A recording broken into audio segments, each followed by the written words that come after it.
welcome back. I am Ashley Hendrickson, National Board Certified Health Coach here with Dr. Q, and today we're talking about food sensitivities. I think probably most of us have heard about this, but maybe we have a lot of questions and aren't really sure what that even means. So we're gonna pick Dr. Q's brain today and get a little bit of more information about what a food sensitivity is. So, you know, like we have all heard about kids who have peanut allergies. What's the difference really between something like that and when we're talking about intolerances or sensitivities?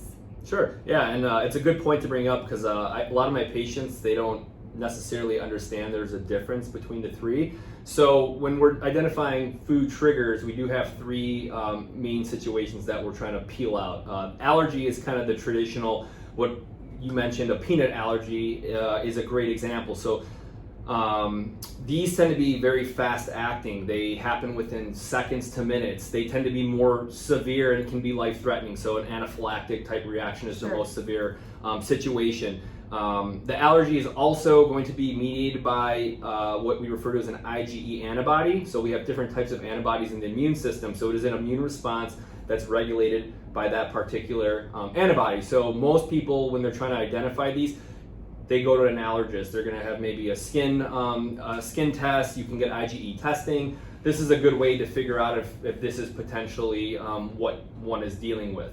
The other that you alluded to is the intolerance, and the intolerance actually is not an immune-mediated response.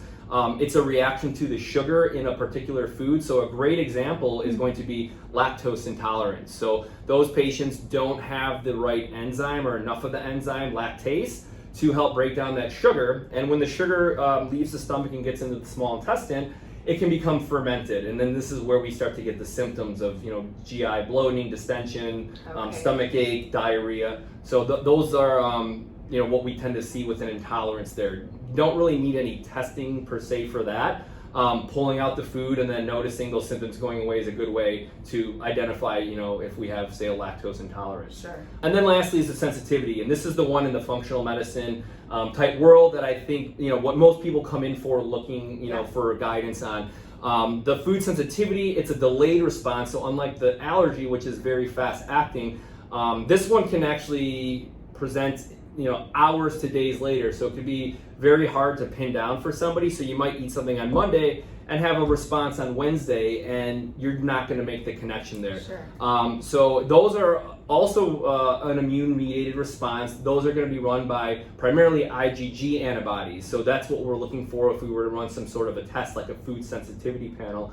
We want to see, you know, are we having a higher reaction to the food based on the level of the IgG antibodies? So that's a little brief overview of the three different, you know, allergy and intolerance and the food sensitivity, and just kind of allowing people to know maybe if you have, you know, or suspect you have one of these are the ways that we can differentiate and how we can kind of do a little bit of a workup, and then just going off of, you know, what is causing that as a whole. Yeah, that's really helpful because I think I hear people interchange intolerance and sensitivity very often. Or allergy, Yeah, a very important distinction to make as we're trying to figure out what's going on and how to reduce inflammation and stay healthy. So thank you for that. Exactly, of course. In another video, we will be discussing different symptoms of food sensitivities and how to start to pinpoint if maybe that's something you're dealing with. So thanks for tuning in. We'll see y'all soon. Thank you.